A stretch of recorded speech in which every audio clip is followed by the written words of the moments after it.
Hello friend, Radhe Radhe सभी को। आज है आंवला नवमी की पूजा, तो हम वही करने जा रहे हैं। उसका व्लॉग आपके साथ शेयर करेंगे। तो देखिए, हमने खाना पैक कर लिया बनाकर। यहाँ पर पनीर की सब्ज़ी बनाई है, खीर बनाया है, पूड़ी बनाई है और आलू गोभी की सूखी सब्ज़ी। तो चलिए खाना पैक करके चलते हैं पूजा करने।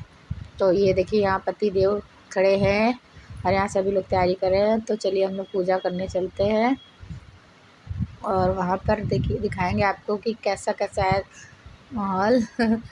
यहाँ पर दीदी बना रही थी मेरा वीडियो, क्योंकि मैं बना नहीं पा रही थी, हाथ मेरे खाली नहीं थे। और यहाँ पर देखिए पूजा करने लग गई मैं, और कितनी भीड़ है यहाँ पर देख सकते हैं आप। तो सबसे पहले आंवला के वृक्ष में जल चढ़ाएंगे, उसके बाद एप्पल से टीका लगाते हैं, फिर धूप दीप मीठा भोग आंवले के वो आटे के 9 आंवले बनाकर चढ़ाते हैं, आरती करते हैं, कथा सुनाते हैं। तो चलिए आज मैं आपको आंवले की पेड़ के नीचे जो कथा सुनाई जाती है मैं आपको सुनाती हूँ। तो प्लीज़ स्किप मत करिएगा, आपको पूरी कथा सुनाऊंगी, तो इसे ध्यान से सुनिएगा। एक राज्य में एक राजा और रानी रहते थे, और राजा का प्रण था कि वह रोज़ आंवलों का दान करके ही भोजन करेंगे। तो ऐसा उनका प्रण था। वह रोज़ यही करते थे कि पहले आंवलों का दान करते थे और फिर वह भोजन करते थे। उसके बाद उन्होंने आंवले एक दिन वह ऐसे उनके बेटे बहू देख रहे थे उन्हें दान करते हो, तो बेटे बहू ने सोचा कि ऐसे तो ये रोज़ आंवला दान करते हैं, ऐसे तो पूरा राजधन खाली हो जाएगा। तो उन्होंने ऐसा करने से अपने पिता यानी राजा को मना किया। तो मना करने पर राजा रानी को थोड़ा दुखी हो गए और वह दुखी होकर राज्य छोड़कर चले गए जंगल में। उसके बाद वहाँ पर वह बसे रहे जंगल में। उन्होंने प्रण ना पूरे होने के कारण 7 दिन तक उन्होंने ना कुछ खाया ना कुछ पिया। तो ऐसे भगवान ने उनको देखा, तरस आ गया उनको, भगवान को उन पर। तो भगवान ने कहा, अगर मैं इनका इस समय ऐसा सब छोड़ दूँगा तो ये इनका मुझ पर से साथ नहीं दूंगा तो इनका मुझ पर से विश्वास उठ जाएगा। विश्वास उठ जाने के ऐसे ना हो, विश्वास ना उठे, तो भगवान ने उन्हें उसी जंगल में खूब सारा धन, महल, राज्य और खूब सारे आंवले का बगीचा बना कर दिया।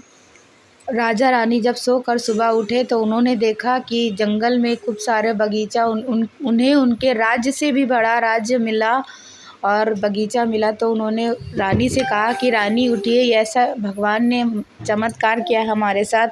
तो चलिए उठते हैं, नहा धोकर आंवले का दान करते हैं और उसके बाद फिर भोजन ग्रहण करते हैं। फिर राजा रानी ने ऐसा ही किया, नहा धोकर आंवले का दान किया, भोजन ग्रहण किया। उधर बहू बेटे ने उनको दान न करना पड़े इसलिए निकाल दिया था। तो उनके साथ बहुत ही बुरा व्यवहार हुआ था।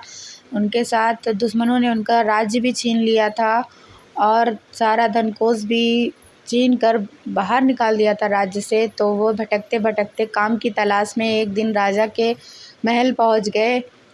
उनकी ऐसी हालत थी कि उन्हें उनके पिता ने ही नहीं पहचाना, और बहू बेटे भी नहीं सोच सकते थे कि उनके माँ बाप के पास इतना सारा राज्य और इतना बड़ा राज्य, इतना धन सब होगा। तो उन्होंने भी अपने पिता को नहीं पहचाना, दोनों ने ही एक दूसरे को नहीं पहचाना। उसके बाद फिर उन्होंने राजा ने काम दे दिया, फिर वह वहाँ काम करने लगे दोनों। एक दिन उनकी बहू अपनी सास यानी रानी के पीठ पर मसाज कर रही होती हैं, तब उन्हें दिखता है कि उनकी सास की पीठ पर एक मस्सा होता है। फिर वह उस मस्से को देखकर रोने लगती हैं। जब उनका आंसू छलक कर उनकी पीठ पर गिर जाता है रानी के, तो रानी पलट कर देखती है और पूछती हैं कि तुम क्यों रो रही हो। तब बहू बताती है कि उनकी सास की पीठ पर भी ऐसा ही एक मस्सा था और मैंने उनके साथ बहुत गलत किया, अपनी सास को आंवला दान करने से रोका और अपने ससुर को उनको निकाल दिया राज्य से। तो वो तब से ना जाने कहाँ है और किस हाल में है। यह देखकर राजा रानी को सब कुछ समझ आ गया। वो समझ गई कि ये उनकी बहू है। और फिर उसके बाद राजा फिर उनकी सास ने बहू को समझाया कि किसी को दान देने से किसी का धन कम नहीं होता है, बल्कि धन में बढ़ोतरी होती है, इसलिए दान अवश्य करना चाहिए। उसके बाद जैसे राजा रानी के दिन अच्छे हुए और बेटा बहू सब परिवार एक साथ हुआ, वैसे ही भगवान सबको सब सुख समृद्धि और सबके दिन अच्छे रखे और सबको स्वस्थ रखे। माता लक्ष्मी सब पर कृपा करें। यहीं पर कथा हमारी समाप्त होती है। यहाँ पर बहुत आवाज़ आ रही थी, इसीलिए मैंने यहाँ आवाज़ नहीं डाली है। यहाँ पर मेरी मम्मी यही कथा सुना रही थी जो मैंने आप लोगों को सुनाई है। यहाँ पर मैंने कथा सुनी मम्मी से। उसके बाद यहाँ पर मैं आड़ी होती है, उससे फेरे लिए जाते हैं। 9 फेरी उससे लूँगी। और वो कच्चा सूत होता है, इसलिए भीड़ में टूटे ना, इसलिए वहीं पर खड़े होकर किया है। उसके बाद इलायची के दाने, जौ के दाने या खील के दाने ले करके 9 फेरे लिए जाते हैं। फिर मैंने वो भी लिए। और मम्मी मेरी चल नहीं पा रही थी, नहीं कर पाती हैं, तो मैंने उनके भी लिए। उसके बाद फिर हम लोग इसी वृक्ष के पेड़ के नीचे, वैसे तो प्राविधान है कि इसी वृक्ष के नीचे बनाया जाता है भोजन, फिर खाया जाता है। लेकिन हम अब तो ऐसा संभव नहीं है, क्योंकि पहले तो लकड़ी और सबसे जला करके लोग बना लेते थे, लेकिन अब ऐसा संभव नहीं है। क्या क्या लेके जाना, तो इसीलिए खाना घर से बना कर ले गए थे हम लोग। और वहाँ बैठकर फिर सभी लोगों ने भोजन ग्रहण किया। तो आप लोग ब्लॉग को एंजॉय करिएगा, प्लीज़ एंड तक देखिएगा और स्किप बिल्कुल मत कीजिएगा। तो आप लोग ब्लॉग को एंजॉय करिए।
फिर देखिए हम लोगों ने यहाँ पर खाना सभी लोग खा रहे हैं बैठ के। मैंने जो बताया था आपको कि सूखी सब्ज़ी पनीर की और खीर पूड़ी बनाया था, चावल, और दीदी लाई थी दाल की कचौड़ी, राजमा चावल पूड़ी, वो भी वही लाई थी। थोड़ा सा चेंज हो गया था हम लोगों का, बट अच्छा था, सभी लोग चेंज कर के लाए तो सबको सब कुछ खाने को मिला। यहाँ पर मेरी पूरी फैमिली है मायके की। ये मम्मी है, छोटा भाई है, बेटा है, हस्बैंड है।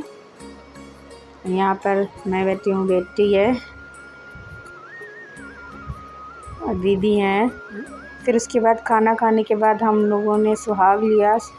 सुहाग लेने के बाद फिर अपने अपने घर गए।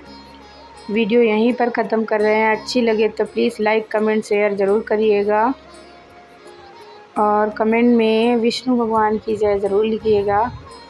तब तक के लिए बाय बाय, राधे राधे। मिलेंगे आपको नेक्स्ट व्लॉग में, जल्दी आपके साथ शेयर करूँगी। तो प्लीज़ चैनल पर नए हैं तो सब्सक्राइब ज़रूर कर लीजिएगा, क्योंकि मैं इसी तरह के वीडियो लाती रहती हूँ। Bye bye.